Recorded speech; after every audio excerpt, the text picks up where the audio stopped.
Прежде всего, конечно, я хочу вас поблагодарить за то, что вы нашли возможность все собраться вместе. У нас охват должен был бы быть от Казахстана до Португалии, но, к сожалению, Португалия в последний момент сказала, что у них сиеста, и поэтому они все не будут участвовать. К сожалению, к нам еще Поздно сиеста. Ну, я Наверное, шучу. шаббат. Шаббат, да, конечно. К нам еще подключится Германия. Немножко задерживается Илья. Значит, смотрите, давайте я в географическом порядке представлю всех. В качестве участника-наблюдателя у нас Мирхат Мукушев из Казахстана. Спасибо огромное Мирхату за то, что он с большой часовой разницей нашел возможность поучаствовать в этом созвоне. Дальше, я надеюсь, подключится к нам Андрей Филимонов из Краснодара, из России. Он тоже, возможно, задерживается.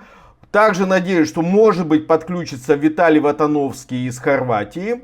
Илья Макаров извинился, сказал, что он задерживается на 10 минут из Франкфурта, из Германии. Лидию я уже видел, Прудовскую. Спасибо, Лидия. Александр Шабанов, мой земляк из Краснодарского края, а сейчас он и Лидия во Франции. Вот, они подключились. Яна из Испании, из Мадрида. Да. Лариса Никитина, моя давняя соведущая из Барселоны, тоже из Испании. Ну и, собственно говоря, я Андрей Панюшкин. Сейчас я живу недалеко от Аликанте. Раньше жил в Барселоне. Значит, что я вам предлагаю? Вы все в той или иной степени вовлечены в русскоязычную повестку, скажем так. И вы наблюдали в последние месяцы, последние полгода, всякие турбулентности. Давайте я вам высылал предварительно вопросы, как хотите, в каком хотите порядке, ну давайте в том порядке, который я озвучил, например, географическое, то есть с востока на запад. Если возможно, в несколько слов, стараемся как не сильно затягивать, что вы из себя, как вы для себя представляете российскую оппозицию, поскольку мы говорим именно о ней?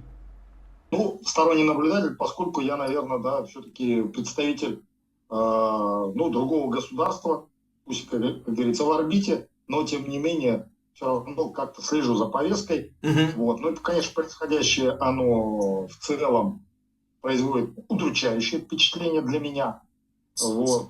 Потому что, не хотелось бы, чтобы такие раздраи происходили. Но, с другой стороны, я немножко там психотерапевт, врач-психиатр, да, я, конечно, расцениваю эти вещи с точки зрения так называемой групповой динамики. То есть то, что происходит обычно в замкнутых пространствах, когда люди находятся в одном пространстве, которые межличностные, в большей степени все-таки межличностные вещи, начинают актуализироваться, вылезать, что называется, да, и вот эта межличностная динамика, то есть отношения, конфликты, которые, как я понимаю, раньше были в фоне, то есть мы об этом не знали, то есть было, так скажем, столкновение неких, или противоречия, будем говорить, позиций, там политических и так далее. Сейчас больше вылезают именно конфликты, то есть неприятия, какие-то вещи, которые были вот именно между, то есть предыстория их взаимоотношений, представителей оппозиции, да, то есть оно больше вот именно личной приязни, неприязни. Вот. Это в групповой динамике одна из стадий взаимоотношений групповой динамики, имеется в виду, когда группа, да, то есть, как я уже говорил, в замкнутом пространстве, рано или поздно, да, эти конфликты, которые раньше не актуализировались, были в фоне, да, то есть они вот вылезают и люди начинают друг другу, в общем, всякие неприятности высказывать, вот, и то есть я сейчас это вижу не как столкновение позиций, а именно как-то межличностные конфликты. И, наверное, это обусловлено, как мне кажется, во многом тем, что оппозиции, да, то есть вот, представителям тех, кто называет себя оппозицией, в общем-то, делать нечего уже становится. Мгм. Поскольку, так скажем, то, чего, как говорится, можно было сдвинуть там в политическом плане, не сдвигается, то есть никакой внешней динамики от их активности нет. А функция, с одной стороны, мне кажется, которая важна, вот находясь, так скажем, оппозиции в изгнании, да, фактически, функция должна быть объединяющей. Мгм. Вот. Ну, потому что, ну, так скажем, ходить митинги организовывать просто так, так скажем, создавать повестку для западных стран, ну, наверное, уже это не очень актуально. Все уже свыклись с тем, что война идет, то есть куда-то она придет, то есть решается это вот, ну, так скажем, между лидерами и прочее, да, то есть мы ничего особенно сделать не можем, вот, то есть остается только воздействовать на тех, кто вот уехал, да, то есть и держать, ну, как сохранять вот эту связь, вот, Понятно. видимо, вот, ну, вот А, как бы вот такое мое восприятие. Окей, спасибо, Мирхат. Теперь к нам Илья подключился из Германии.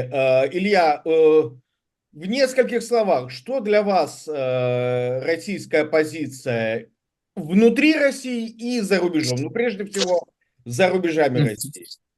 Да, друзья, всех приветствую всех зрителей. Я заранее извиняюсь, что в такой обстановке я нахожусь в Германии. У нас здесь, те, кто знает, те поймут меня, очень большие проблемы с поездами. Я должен был быть уже дома час назад, но до сих пор жду свой автобус.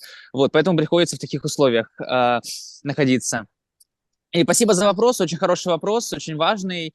А, Российская оппозиция внутри России, за рубежом, это на данный момент скорее так две разные абсолютно вещи, потому что они выполняют за собой две разные цели и пользуются двумя абсолютно разными методами. Российская оппозиция за рубежом — это скорее те люди, которые имеют большую возможность говорить прямыми словами о том, представляя тех, кто занимает антивоенную позицию, занимает антивоенную повестку и тем самым помогая больше, наверное, тем, кто уехал, и помогая тем, кто остался внутри России, скорее просто моральным каким-то способом. А оппозиция внутри России, то есть она занимается теми вещами, которые ей на данный момент позволительны законом, то есть это в каких-то случаях участие в выборах, проведение каких-то мероприятий, встреч очных, что тоже очень важно. Вот. Ну, то есть, да, это абсолютно две разные задачи, и, на мой взгляд, это абсолютно логично, что действительно, да, то есть та оппозиция, которая за рубежом, у них, конечно, может быть, медийности у них больше, но какого-то эффекта от нее, к сожалению, меньше. Вот так. Окей. Тогда давайте с наших французских соседей, Лидия. Всем добрый вечер.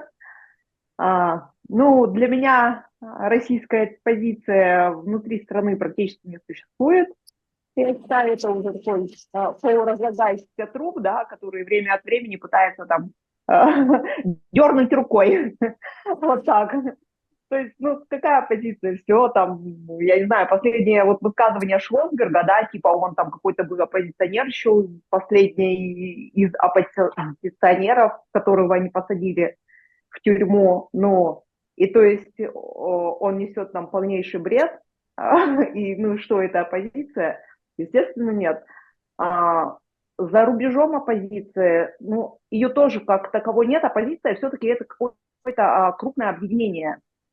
Вся оппозиция за рубежом, которая, они разрозненные, у них свои вот эти свары какие-то бесконечные, на которые смотреть вообще очень со стороны неприятно, это разочаровывает, когда начинаешь вникать вот в эту их повестку, там думаешь, боже мой, ну и эти люди там хотят построить нам прекрасную Россию будущего. Как бы, ну, скорее всего, это диссиденты, которые не могут объединиться между собой. Ну, вот так вот. Окей. Александр? Да, по оппозиции в России, ну, я хочу сказать, что это не сейчас наступило.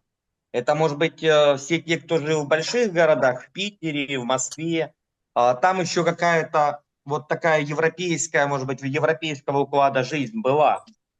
Те города, из которых вот большая часть России, там практически вообще этого ничего не было. Там оппозиция, она же как формируется? Когда какие-то мысли новые появляются, какая-то информация, жизнь лучше становится. Вот.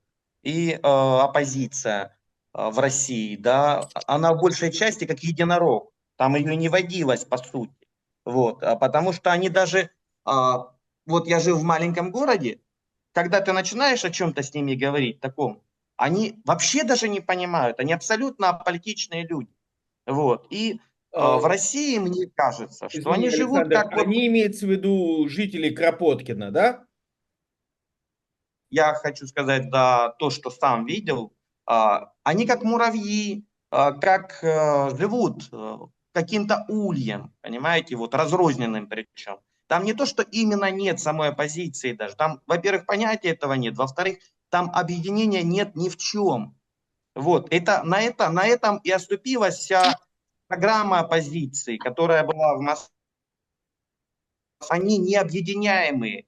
И, кстати, на том же оступился и Путин. Эти люди, их невозможно объединить. Нет той цели. Они столько раз уже обжигались с этим. Их невозможно вместе никак свести. Невозможно никакую цель пропихнуть. Они ни во что не верят. Ну, то есть за деньги кто-то там, единицы пошли. Вот даже я брал калькулятор, считал там минимальные проценты людей, которые даже за деньги пошли куда-либо, понимаете, вот они в состоянии просто измениться во что-либо такое серьезное. За границей оказались и окажутся те, кто европейского склада ума, они осознали себя, стали личностями какими-то, да, отделились от улья этого. Вот. И они теперь по той же модели, по которой там жили, то, что они видели, они не могут никакого взаимного какого-то знаменателя найти. Они считают так, что ага, я вот больше оппозиционер, чем вот кто-то другой. Вот это необъединяемость, вот в этом проблема. Вот. Понятно. Вроде мозги появились, как-то объединиться и сказать, что у человека может другое мнение какое-то быть вот, от твоего, у них это не появилось. Вот эта нетерпимость, мне кажется, вот в этом большая проблема. Понятно. Яна, какое ваше мнение?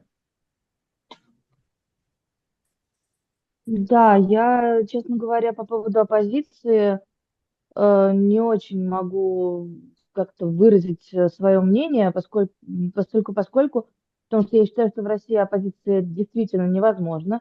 В России оппозиция – это партизанская война. Я не говорю, что ее нет. Я говорю, что это партизаны. Я говорю, что это как на примере, простите, забитом Германии, это белая роза, это за листовки в тюрьму, это за малейшее неповиновение в тюрьму, опять же. И да, действительно, люди обязаны и должны говорить именно то, что они должны говорить на публику, просто потому, что иначе их закроют, и не будет никакого вообще движения. Что касается Шлосберга, я считаю, что он действительно пошел по пути наименьшего сопротивления, сохраняя себя. Мгм. Сохраняя себя и сохраняя то, что он делает. Да, он пошел по пути наименьшего сопротивления. Он мог бы сказать, как Яшин, пошли все нафиг, и я пошел в тюрьму. Как Яшин говорил с самого начала. Но это не его путь. Он делает то, что он делает, так, как он может это делать. И нужно понимать, что в данных условиях это действительно просто партизанская война. Мгм. А Что вне касается, России оппозиция? да, вне России. Что касается вне России, к сожалению, вне России у нас есть оппозиция, которая за гранты, и оппозиция, которая на улицах. И они никак не соприкасаются. И, к сожалению, я могу сказать, что да, я поддерживаю марш в Берлине завтра. Мы выйдем в Мадриде, мы выйдем во многих городах Испании и по всему миру, но коммуникации не случилось с лидерами общественного мнения. Ее просто не случилось изначально. И как преодолеть этот барьер, действительно, лидеров мнений, людей, которые получают гранты, людей, которые реально могут что-то изменить, даже на уровне, допустим, антивоенного комитета, они меняют гораздо больше, чем то же самое ФБК со своими расследованиями. По крайней мере, антивоенный комитет сейчас, он работает с ОБСЕ, он работает с европейскими институциями, они пытаются наладить какую-то связь, но связи именно вертикальной у нас нет никакой. Мы выходим на улицы, и мы не видим никакого ответа ни от медиа, ни от чего. Это нигде не освещается. Это абсолютно нигде никем не воспринимается. То есть вот этой именно вертикальной связи нам очень сильно не хватает в оппозиции европейской, скажем так, и я не знаю уж, насколько это в Америке или где-то еще такая большая проблема, но то, что мы делаем, не освещается нигде. Понятно, хорошо. Лариса, прошу прощения, что я тебя на закуску оставляю, но ты как стойкий товарищ должна понять, что мы с Яной принимаем наших соседей из Франции, из других стран в этом созвоне, поэтому тебе последнее слово и перейдем к следующему вопросу. Что для тебя оппозиция? Так, я внимательно послушала всех присутствующих. Первым делом хочу передать привет казахстанцу. Я сама родом из Караганды. И когда я училась в школе, мы переехали в Белгород. Сюда я, в Барселону, приехала из Белгорода. Не по политическим мотивам, а по личным. Вот так будете в интернетах знакомиться, попадете в Барселону. Как говорят, никогда не знакомьтесь по интернету. Вот. Ладно, это будет. Караганда для меня родной город. Да? Я учился в Караганде, заканчивал медицинский там. Вот. И, значит, с чем могу согласиться, а с чем нет. Илья, например, сказал, что у оппозиции внутри России, он не оспаривает, что она все-таки есть, да, как я поняла.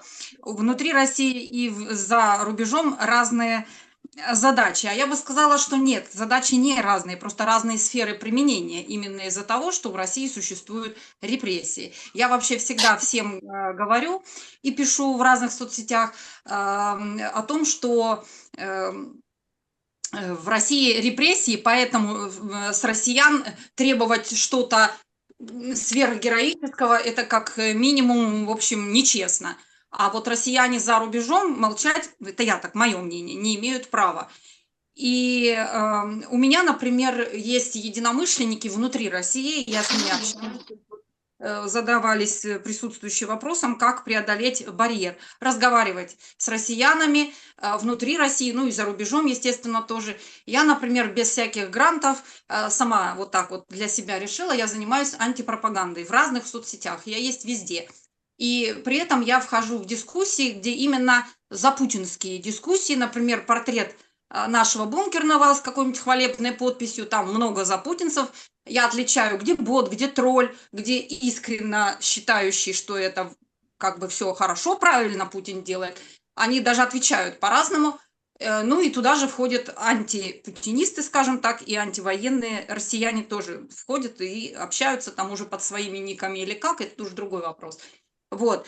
И я каждый день почти получаю угрозы, что на меня там, я говорю, пишите и оплатите полицейским билет до Барселоны, чтобы они приехали же за мной. Меня блокировал уже Роскомнадзор в Одноклассниках, прокуратура ВКонтакте меня блокировала, но я ВКонтакте все равно могу писать. В Одноклассниках мне разрешили новый аккаунт завести. В Фейсбуке пишу редко, потому что там в основном, это как бы потусоваться среди оппозиции иногда интересно, а иногда уже, в общем, у меня времени нет. Не, я во всех тусовках участвую, где речь идет о России, то есть то, что касается России. Потому что, вот как я считаю, с россиянами внутри России нужно поддерживать связь, общаясь с ними. И как раз вот, так сказать, как я называю это, моя партизанская, как говорится, банда иногда называю, тусовка, вот, не раскрываю имен и где, и кто, и как, в том числе, кстати, и в Белгородской области, которые мне сказали, наказ дали, что идти на вот этот завтрашний марш, флаг взять бело-сине-белый, и особенную гордость у меня вызывает, что люди мне пишут, из Белгородской области обстреливаемой, мы тебя смотрим, ждем видео, И человек мне пишет, разные люди пишут. Некоторых я знаю, а некоторых нет. Ну, я знаю, что они из Белгородской области. Они пишут, воет сирена ракетной опасности, а я смотрю твои ролики. Вот это высшая похвала, я считаю. Высшая. Вот. И так что россияне внутри России вполне себе оппозиционны, как я считаю. Вот еще я упомяну про учителей несчастных, которых вот всех сейчас только ленивый не вы смело за их шапочки. А я, например, предлагаю оценить, что позорились они сами, а детей не привлекли. И почему они не удивились, а выполнили? Потому что вы не работали, если в школе, то вы этого не знаете. А если работали, то знаете, что управление образования присылает такие планы мероприятий, в которых вполне укладывается это задание. И вам пришлют план мероприятий там, к такому-то, там, к такой-то дате. Там Марфа Петровна то сочинила мероприятие, Тамара Ивановна это, а потом вдруг вам присылает местная ячейка, ну вот в данном случае Единой России, еще что-нибудь. А как они думают? В школу надо план послать. А что там у них делают? Поделки делают или там? Рисунки рисуют. Ну, задай им там, что пусть нарисуют. Хотя дети уже это давно нарисовали. В общем, потому учителя и не удивились. И вот как раз я, наоборот, бы еще их... Конечно, я, например, когда работала в школе, говорю, а зачем мы должны вообще все выполнять? Ну, это было до войны, конечно. Понятно. И до... Ларис, очень интересно. Ну, теперь мы меньше удивляемся по поводу учителей. Давай я тебе сразу, чтобы 2 раза не вставать, задам следующий вопрос. От оппозиции, и мы вот в обратном порядке пойдем к Казахстану.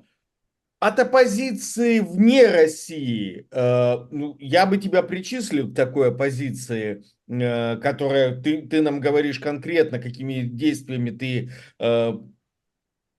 определяешься Занимаюсь. как оппозиция, да. Какие действия от вот этой зарубежной оппозиции ты видела внутри России и вне? И какие ожидаешь? Только покороче ответ. Ну, то есть, что было и что будет внутри и вне России от оппозиции. Ну, я, во-первых, хотела бы, чтобы оппозиционеры, многие, кстати, этим грешат, оценивают обычных жителей, даже если в чем-то они не устраивают их по их образу мышления или там по каким-то действиям, речам и так далее. Они оценивают их, ой, ну что с них взять? Нет, можно с них взять, ну не с них взять, в смысле, они вполне себе восприимчивы к такого рода деятельности, просто надо, как говорится, умеючи взяться, ну, мы не все это умеем, нам надо учиться, значит, мы плохо донесли свою мысль для кого-то. Вот эти акции, кстати, вот как, которые проводятся, вот как типа завтрашнего марша, моя оппозиционная тусовка внутри России оценивает очень хорошо. И говорит, правильно, показывайте там, что мы, допустим, против войны, против вот этого вот всего, вот, говорите за нас, как бы вы наш голос в таком смысле. Вот. Так что вот эти акции, я считаю, надо продолжать. Всякие, да, выяснения отношений, мягко говоря, удручают, некоторых разочаровывают и говорят, что только будут они между собой там, наверное, деньги делят. Ну, некоторые так думают. Вот. Это их людей, с которыми мы хотим иметь общее дело, налаживать контакты, что несомненно. Вот. Их это разочаровывает, скажу так. Вот. Поэтому больше что-то объединяющего. Пускай у всех разное мнение, которые моя, например, оппозиционная тусовка внутри России, они тоже по некоторым вопросам друг с другом не согласны. И, может быть, со мной не согласны, но какая-то есть общая идея. Вот должна Понятно. быть объединяющая. Ларис, то есть ты правильно ли я тебя понимаю, что ты ожидаешь от российской оппозиции за рубежом прежде всего объединительных действий и внутри России, и за рубежом? Да, и больше человечности к соотечественникам. Ага, окей. Вот как Яшин говорил. Вот, больше с соотечественником разговаривайте с людьми. Александр, Так, а у вас да. какое мнение? Я вам скажу. Ой, прошу прощения, Саш, извини, пожалуйста, Ян, извини, пожалуйста. Тебе, если есть что-то добавить, я же обещал в обратном порядке пойти. Да, давайте. Извини. Мне, честно говоря, добавить сильно нечего, поскольку я действительно считаю, что оппозиция должна объединяться в том плане, что вот делать такие акции, международные в том числе акции, которые показывают, что нас много, что в России тоже люди не одни. У меня тоже очень много запросов в соцсетях по поводу того, что делаете, делаете, мы будем смотреть, вы нас поддерживаете, и вы наш голос. Это действительно очень важно. В России люди, которые, по крайней мере, мне пишут, я не могу сказать про всех, вот, те, которые мне пишут, их действительно это очень сильно поддерживает. Такие международные акции, такие глобальные акции, это очень важно. Это все, что я хотела сказать. Окей. И я так понял, что по предыдущему ответу медийное освещение это тоже очень важно, те действия, которые ожидаются от оппозиции. Правильно я понимаю? Да, медийно это абсолютно очень-очень важно.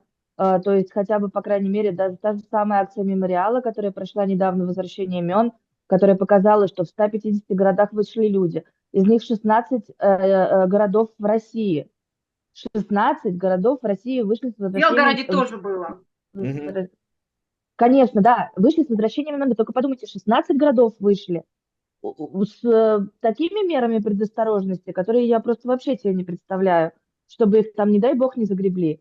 Ну да, 16 это другое городов слово вышли. И мы говорим о том, что в России нет оппозиции. Да есть она в России, ее надо Окей, поддерживать. понятно. Спасибо, Яна. Значит, Александр, у нас остается вот для этих 40 минут где-то примерно 7 минут тебе на ответ, и мы потом перезапустим сессию, я вам пришлю приглашение во вторую часть. Так что давай Хорошо. попробуем уложиться. Смотрите, значит, что делать, да? Самое главное, что Прости, делать, пожалуйста, что сделано и что планируется делать, что бы ты хотел увидеть?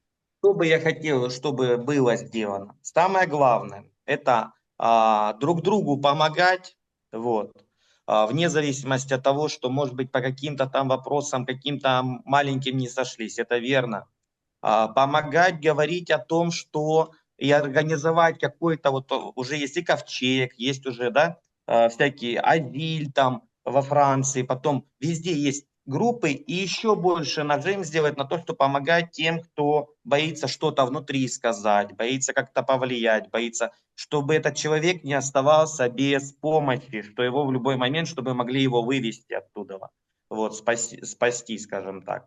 Вот, но что делать? Ну, все те же митинги, пикеты, шествия, это всегда работает, потому что это всегда указывает на то, что очень много людей все равно не согласны, они уехали, да, сколько их уехало показать, это очень важно.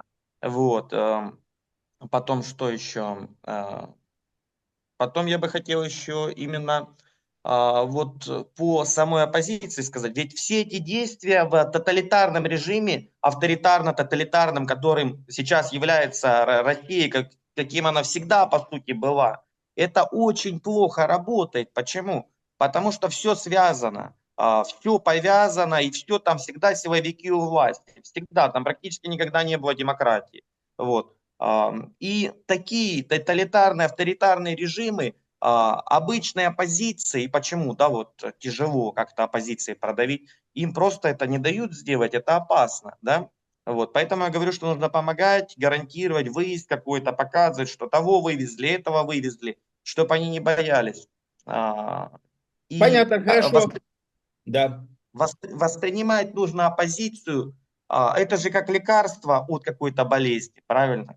Вот. В данном случае Россия, она как онкологией поражена. И оппозиция это как терапия, это что-то, какие-то как лекарства для лечения. Но иногда лекарствами уже нельзя это как-то решить, особенно в тоталитарных режимах.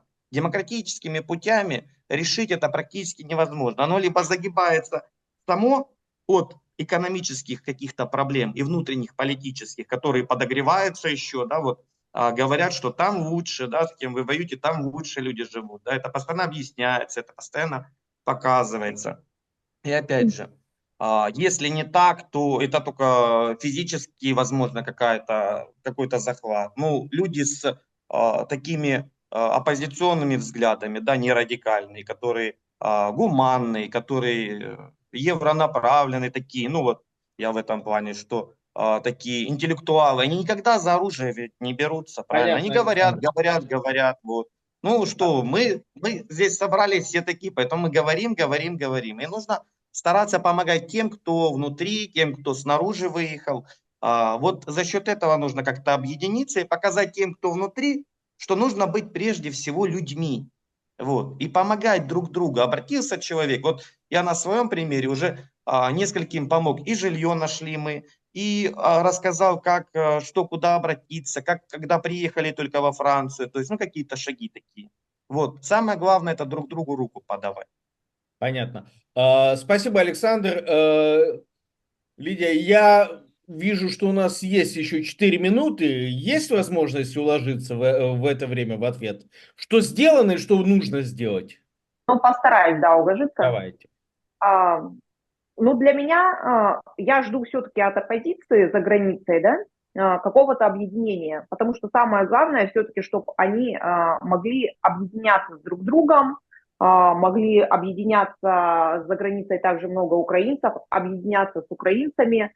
Я, например, вот сейчас нахожусь в городе, это небольшой город во Франции, и тут люди выходят на площадь раз в неделю по субботам, маленькая группа, то есть это украинцы и россияне, они выходят вместе с плакатами против войны, в поддержку Украины, и многие французы проходят, подходят, начинают кто-то поддерживать, кто-то начинает спорить, кто-то там говорит, а почему вы за Палестину не выходите? Как бы, и кто-то там начинает Путина защищать, что там Путин там убийца, типа, они начинают защищать его.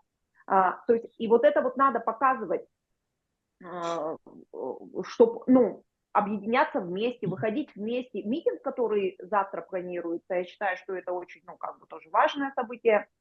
Но это должно быть, опять же, объединение, а не то, что это вот ФБК, да, пойдет там европейцам показывать, что они есть. Нет, это должно быть общий оппозиционный митинг большой по всем городам вместе с украинцами, я считаю, чтобы это были и украинские флаги там, да, и сине-белые флаги. Для меня бы вот это было, ну, как показатель такой.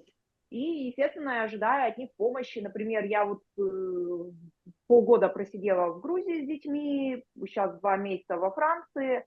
И вот помощи от оппозиции российской именно я вообще никакой не ощущаю. То есть я вот единственное, что мне помогли выехать, какая организация правозащитная, вот Вожук мне, да, помогал там визу получить гуманитарную. Все, больше, ну, как бы мне там, я куда обращаюсь, у нас проблемы там с ребенком, что он в розыске ребенок находится. И то есть помощи мне ни юридической, там, ни какой-то поддержки психологической, ну, вообще я не могу даже вот этого где-то в группах, да, там добиться чего-то. И многие, ну, я со многими вот людьми начинаю там знакомиться тут, и у многих вот этой вот помощи нет. И как бы хотелось от оппозиции все-таки в первую очередь объединение, и вторым планом, да, как бы помощь россиянам, которые выехали, и которые, возможно, еще выйдут, потому что, ну, например, вот в шелтере, где я в Грузии жила, там постоянно люди прибывают и прибывают, как бы, то есть люди уезжают и сейчас, и семьями уезжают с России. Понятно. В качестве первой помощи от российской оппозиции тебе, с моей стороны, могу порекомендовать Мирхата. Он мне помог как психолог, он психотерапевт, он меня выслушал. И в мой кризисный момент, когда мне было очень-очень тяжело, он мне помог. И не только мне, но и моей дочке. Поэтому... Вот я тебе рекомендую его, вы познакомились, и я скину его контакт. Ну, и больше тебе скажу, вот я знаю еще одного российского оппозиционера в этом созвоне, это Яна, которая мне дала контакты, и, собственно... И Мирхата я тоже очень-очень рекомендую. Да, то есть она мне не только дала контакты, и она, кстати, мне помогла очень много еще и лекарствами. И камень таки вышел. Так что вот пример конкретного, где мы друг другу помогаем и решаем проблемы просто вот на расстоянии одного рукопожатия. Илья, вам такой же вопрос, как всем остальным. Что вы уже видели из сделанного российской оппозицией за рубежом? И что вы ожидаете внутри России и за рубежом из того, что бы вы хотели, чтобы она сделала? Какие Мгм.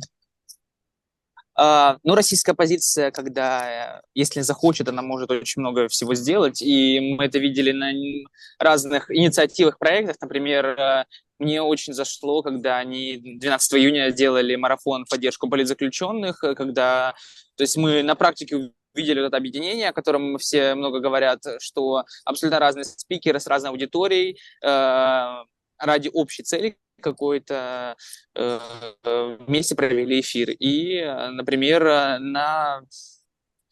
э, смотря на другие какие-то акции, инициативы, те же митинги, те же акции, вечера писем политзаключенных, мне кажется, они проходят буквально в любой стране, в любом городе. То есть вот у меня здесь даже в Вормсе, в очень маленьком городке в Германии, то есть они проходят. И я считаю, это очень важно. И мы видим то, что такие инициативы чаще всего созданы не то чтобы всей оппозицией, а какими-то локальными сообществами, какими-то локальными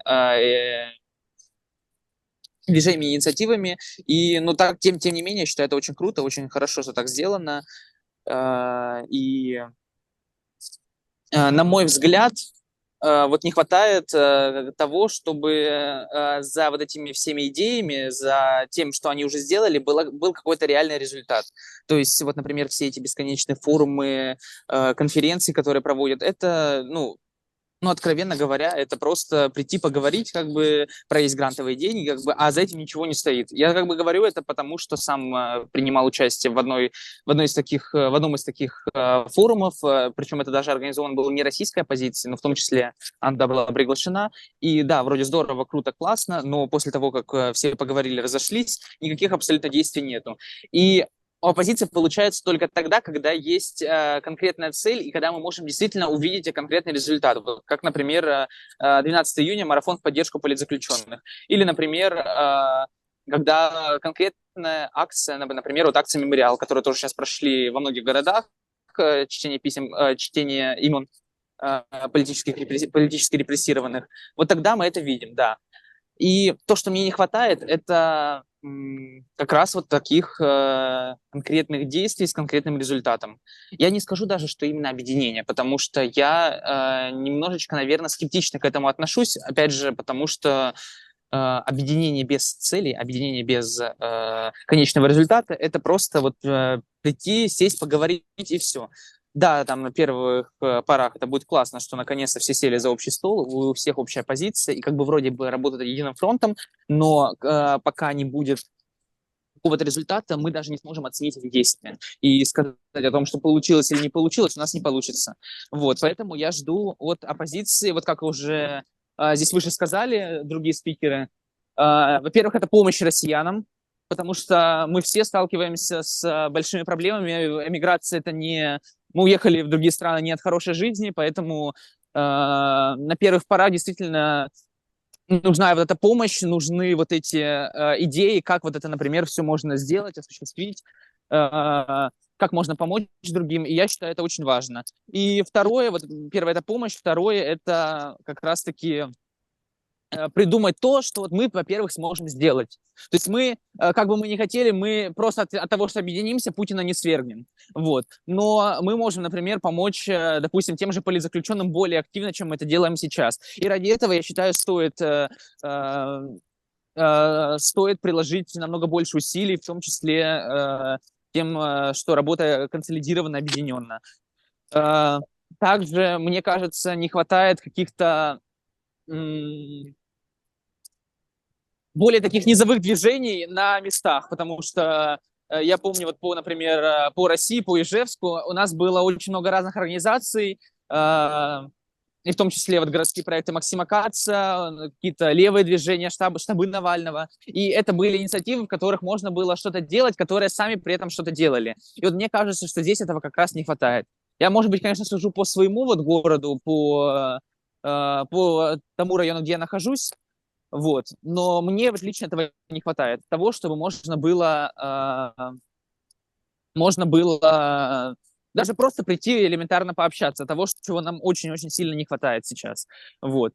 И, на мой взгляд, это вот три основные вещи. Первое — это помощь уехавшим, как об этом уже сказали ранее. Второе – это какие-то конкретные действия с конкретным результатом, которые можно ощутить, пощупать, ну, или хотя бы просто знать, что он, ну, действительно есть вот этот результат. Там собранные деньги для политзаключенных, какая-то избирательная кампания, даже если она заочно проходит, собранные там, не знаю, те же подписи или какие-то, например, допустим, мемориалы Навального, которые сейчас делают в других городах. И третье – это вот такие локальные инициативы на местах, где сможет поучаствовать, если не каждый, то как минимум большинство тех, тех, у кого есть в этом потребность. Окей, Илья, я понимаю. Значит, если я правильно услышал, тебе бы хотелось осязаемых каких-то Да, действий, того, что можно пощупать, посчитать в да, да. количественном выражении. Э, Не обязательно это должно быть в количественном, просто то, что результат, который мы можем увидеть. Там цифры на выборах, хотя сейчас, конечно, в России никаких выборов нету, но это я в теории говорю. Цифры на выборах, собранные деньги для политзеков, какие-то, например, ну, то есть вот в этом всем ключе идет. То есть то, что мы действительно можем знать, что это осуществлено. Не просто декларация подписанная, а то, у чего есть результат. Окей, Мирхат, а как вы оцениваете, понимаю, что у вас позиция несколько на стороннего наблюдателя, но все-таки что вы могли бы предложить оппозиции сделать, или что вы увидели, что она уже сделала, вам как наблюдателю? Да, я наблюдатель, и понятно, что я больше, так скажем, сужу по медиа, так скажем, о том, какова оппозиция, да, то есть и какие действия она производит, то есть многого я, наверное, не вижу, что-то остается за кадром, что-то становится более выпуклым, что-то, Мгм. так скажем, остается, так скажем, меньше внимания ему, поскольку просто не представлено это в том же Ютубе, да, или Мгм. в Инстаграме там и так далее. Вот. Но мое разумение, что важным является именно в действующей оппозиции, это то, что вообще, собственно говоря, она есть, что она вообще есть голос, который говорит о том, что российское политическое там поле, да, оно ну, не является каким-то однородным, то есть в том смысле, что вот есть некая позиция власти и есть молчаливое большинство, которое, ну, только, собственно говоря, избирает Путина, да, вот. А есть разные точки зрения, и это именно позиции, я бы так сказал, да, а не просто, так скажем, несогласие, которое там, ну, с фигой в кармане. Вот. Сам факт его наличия, да, то есть, ну, так или иначе, ну, во всяком случае, вот у меня, как у стороннего наблюдателя, говорит о том, что, ну, действительно, прекрасная Россия будущего, она возможна.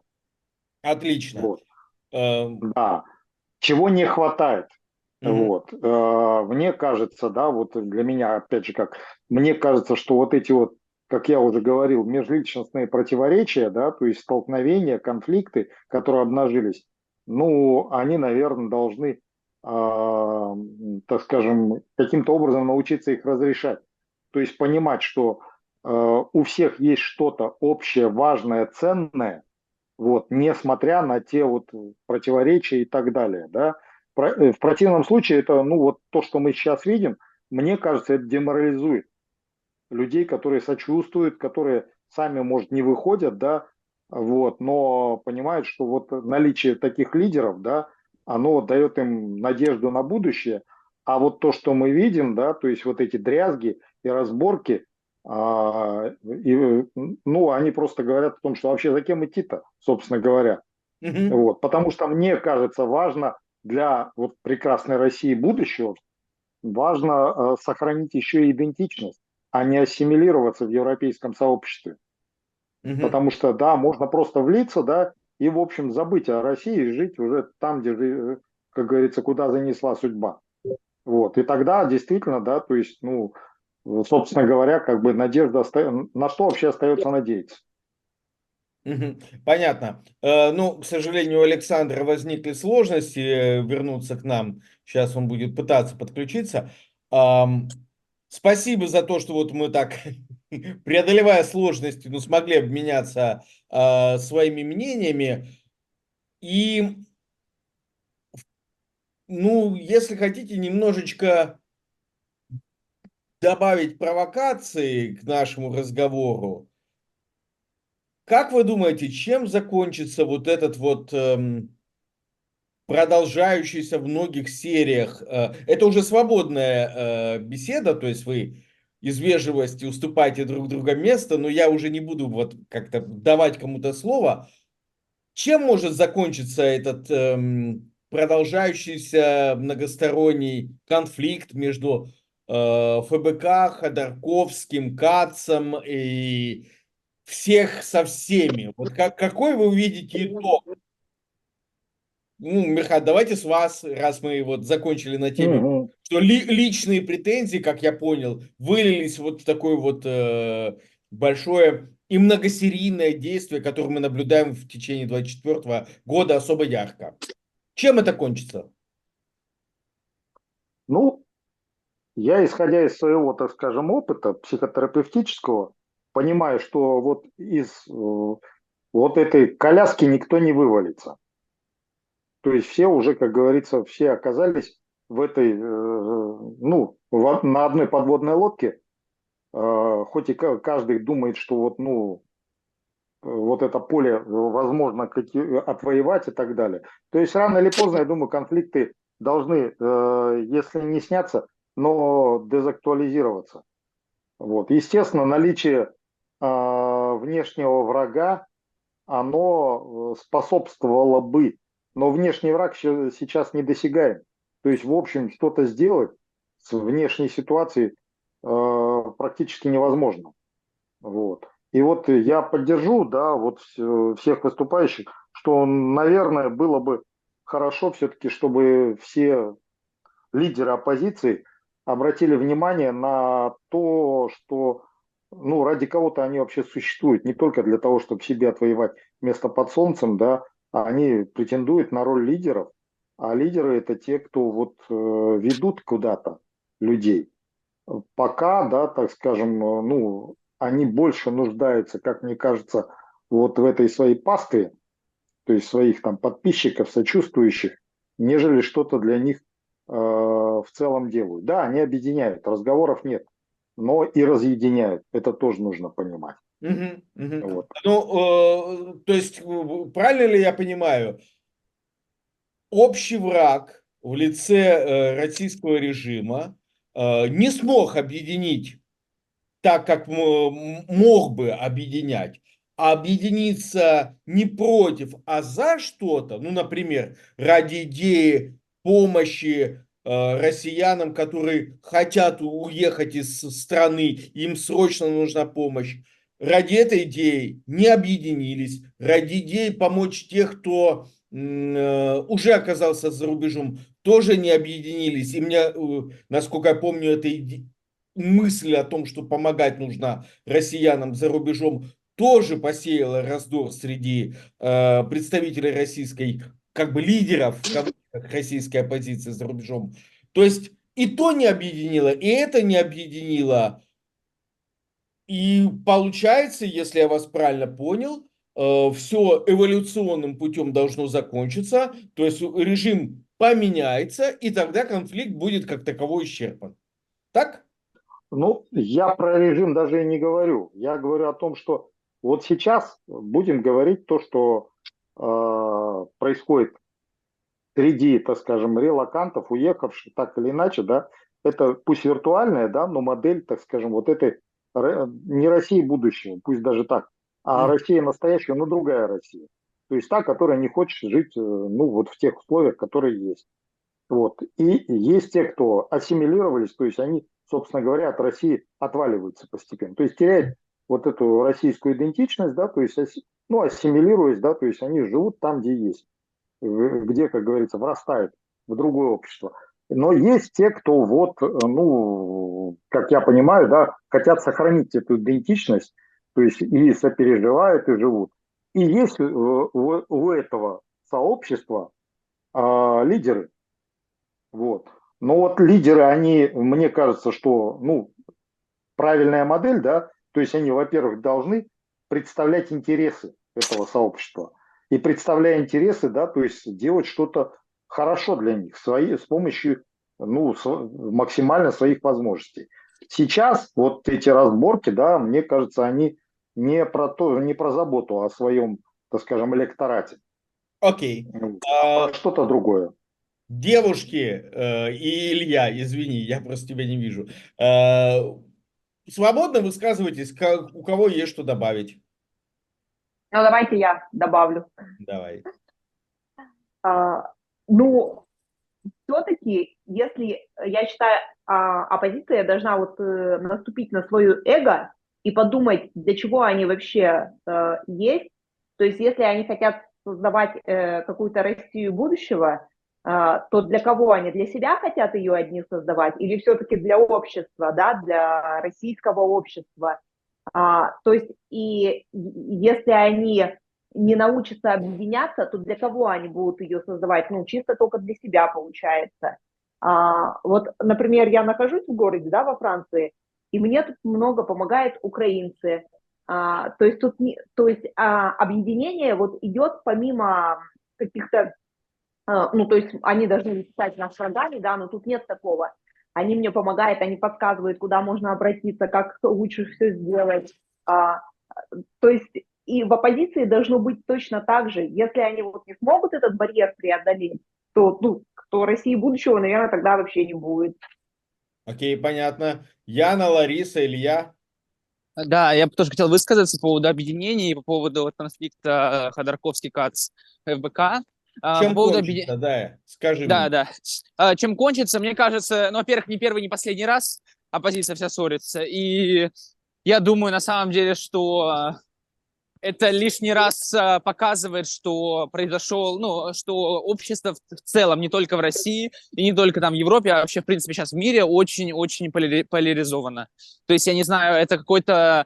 Вот, я даже не знаю, кто может ответить на этот вопрос, вот как так получилось, что сейчас, в принципе, везде в мире общество поляризуется, вот, и что, грубо говоря, человека, который вроде бы с тобой практически всех одних и тех же взглядов, просто слушает другого спикера, там ты уже называешь врагом. Вот. Но я думаю, что на самом деле это все своим естественным образом сначала утихнет, потом, в принципе, закончится. Там одни какие-то более радикальные представители из той, из другой, из третьей организации там будут все равно нападать друг на друга, но это как бы все равно спадет на нет. Вот. И по поводу объединения, я на самом деле, я говорю, я в этом вопросе немножечко более скептично ко всему этому отношусь, потому что, как мне кажется, вот все эти споры, которые мы сейчас видим, это естественная реакция на то, что нет никакой политической жизни. То есть, когда мы находились в России, у нас в более, так скажем, свободные времена до полномасштабного вторжения, когда что-то еще можно было высказывать, что-то можно было говорить, где-то можно было выдвигаться, даже побеждать на выборах. Вот. И мы привыкли к этим временам, когда есть политическая дискуссия, диалоги, разговоры, критика, может быть, даже очень неконструктивная критика, но тем не менее это часть вот такой политической культуры и жизни. И сейчас, Хорошо, когда... Илья, извини, а можно я тебя прерву? Да. Уточню. То есть ты хочешь сказать, что если мы, допустим, придумаем выборы какого-то правительства в изгнании, парламента в изгнании, о чем ты говоришь, что вот политический процесс, выборы это и есть политический процесс. В конце концов, Да. оппозиция же пытается, как я понимаю, любая оппозиция в любой стране и даже оппозиция за рубежом должна пытаться прийти к власти, должна пытаться взять власть.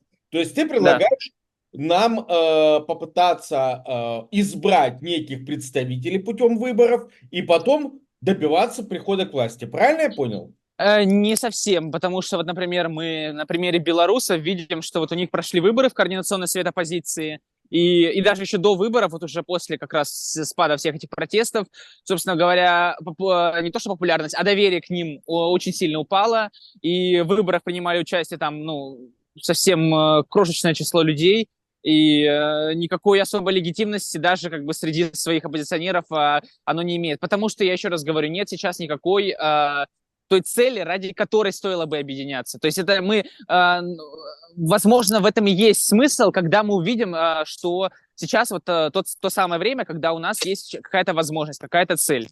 Вот. Пока что, может быть, это было бы Может быть, это было бы даже и правильно, если бы, например, такие выборы прошли. Может быть, это было бы, несло бы за собой положительный результат.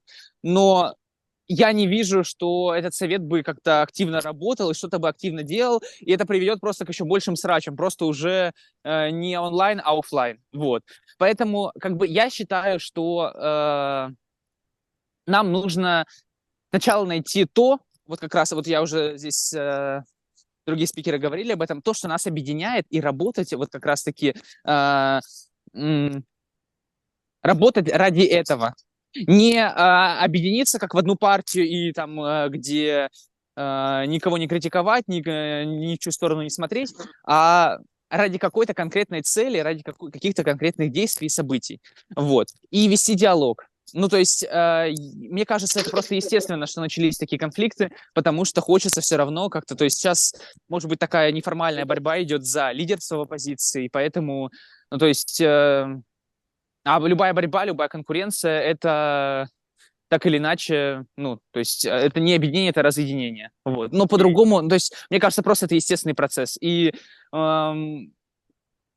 мы здесь, я не думаю, что призвав кого-то объединиться, и даже если они согласятся с этим, что мы их объединим.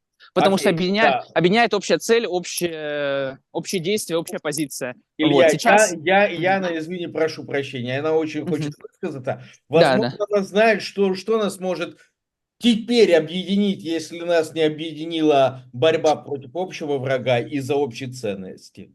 Мгм. Да, А Яна. я как раз вот Илье хотела ответить, да, я за ним, кстати, давно слежу, еще когда он в России был.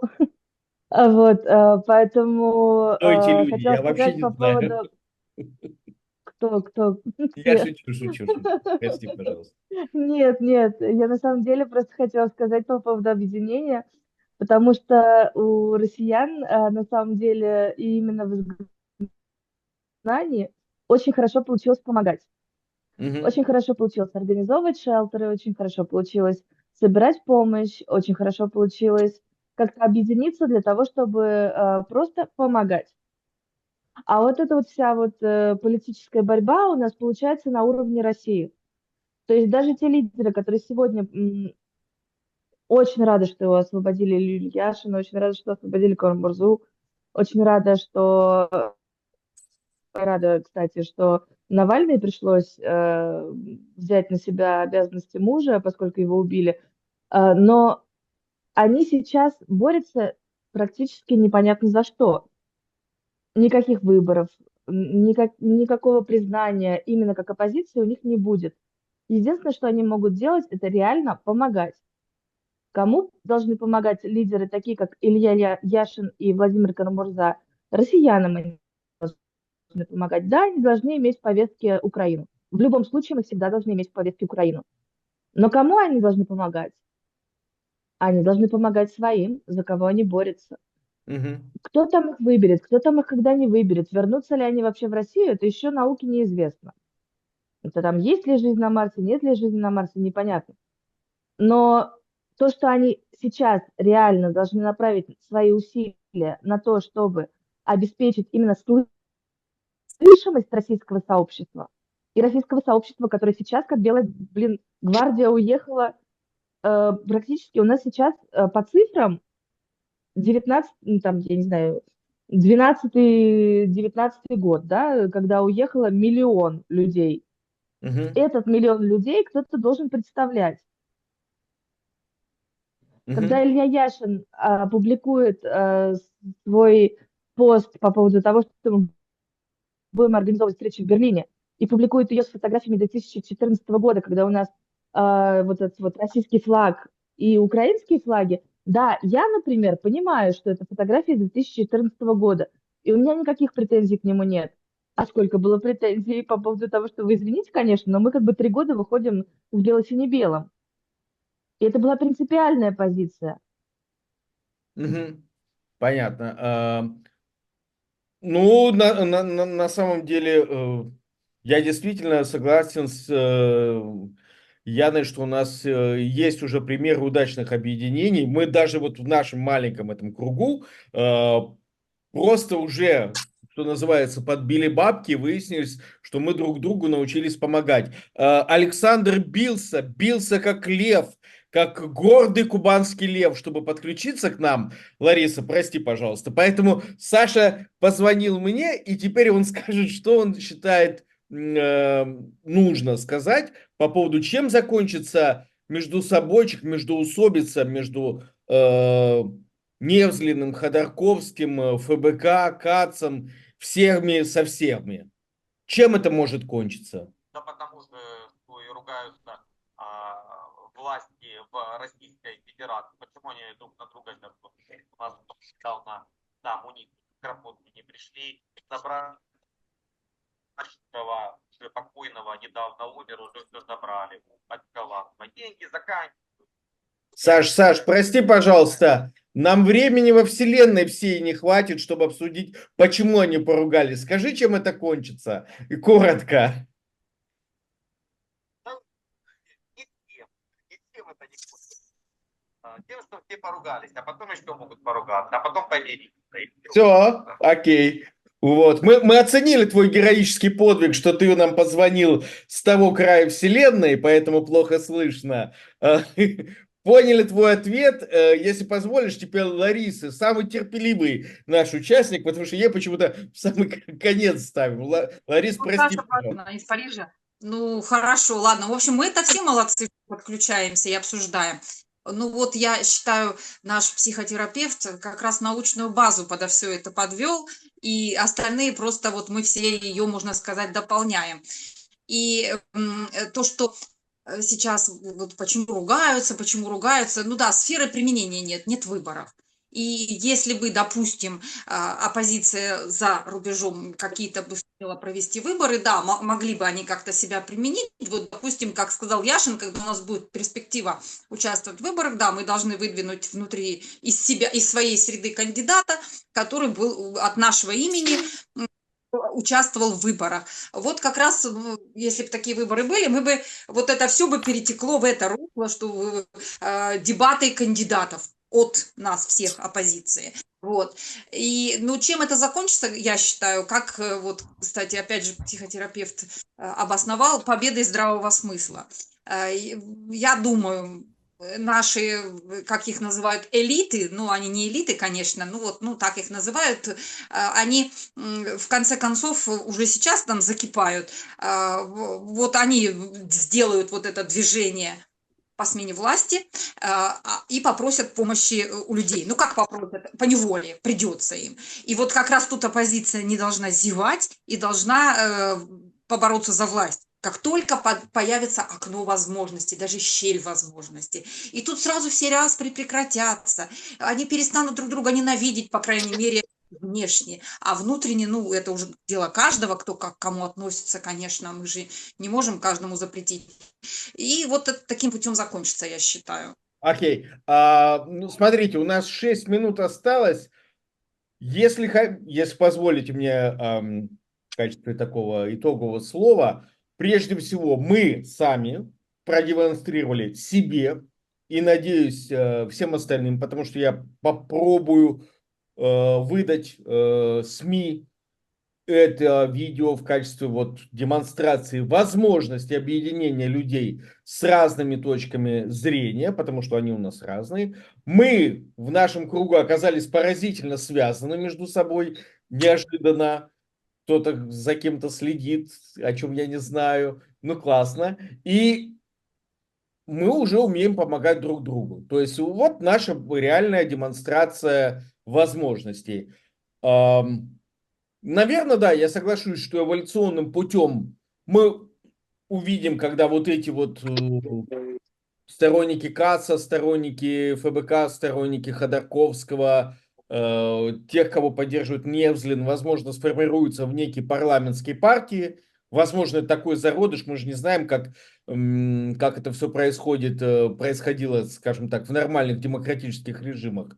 Я согласен с тем, что вот говорил Александр, о том, что, да, наверное, в России никогда и не было по-настоящему демократии. Возможно, она когда-то была вот в начале 20 века, и мы просто с вами не застали еще тот момент, когда формировались еще парламентские движения в Российской империи. Тем не менее, спасибо вам за то, что вы присоединились. Я беру буквально вызов, который мне передала Яна о том, что должен обеспечивать медийную освещенность наших действий. То есть, вот, собственно, цель этого нашего созвона в том, чтобы придать нашей точки зрения определенную медийность. Всем спасибо, и каждый имеет возможность буквально по минуте сказать завершающее слово. Никто ничего не хочет сказать? Почему? Давайте. Я хочу сказать, Ой, все, Саша, извини, девушку вперед. да. Нет, я хочу сказать, ребят, пожалуйста, в Инстаграм я есть, Jane in Spain. Подписывайтесь, пожалуйста, и пишите в личку, на любой вопрос я могу ответить. Нет, точнее как, не на любой вопрос я могу ответить, я постараюсь ответить на любой вопрос. И если я могу попытаться вас с кем-то связать и так далее, если вы хотите что-то организовать, то всегда пожалуйста. В принципе, вы можете посмотреть, что в моем Инстаграме есть акции, которые мы организуем и так далее. Я всегда на связи с многими организациями, поэтому, пожалуйста, подписывайтесь и в Телеграме тоже пишите. Всё. Да, я должен отдельно отметить, что я ее очень уговаривал, потому что это мой надежный сторонник и буквально заботится о моем здоровье. Почему-то 2 года. И вот она преодолела сложности и вышла. Яна, огромное спасибо за то, что ты смогла подключиться. Я продолжу то, Да, что ты пожалуйста. сказала. Всем вам я отправлю запись этого разговора, приложу ваши контакты, чтобы вы могли друг на друга подписаться и друг с другом общаться без моего, возможно, ненужного посредничества. И если вдруг у вас возникнет желание еще поговорить на какую-то другую тему, я всегда здесь в качестве организатора, модератора, кого угодно, или просто приглашайте меня. Я тоже с удовольствием выступлю в роли спикера. Соответственно, предлагаю продолжить. У нас из той повестки, которую я вам присылал, осталось много вопросов, которые могли бы мы еще обсудить, но просто я думаю, для субботнего вечера перед завтрашними акциями достаточно. Окей? Спасибо Да. вам большое. Да, Саш, тебе отдельное спасибо. И напишем Макрону, что он должен что-то сделать со связью в Париже. Вот.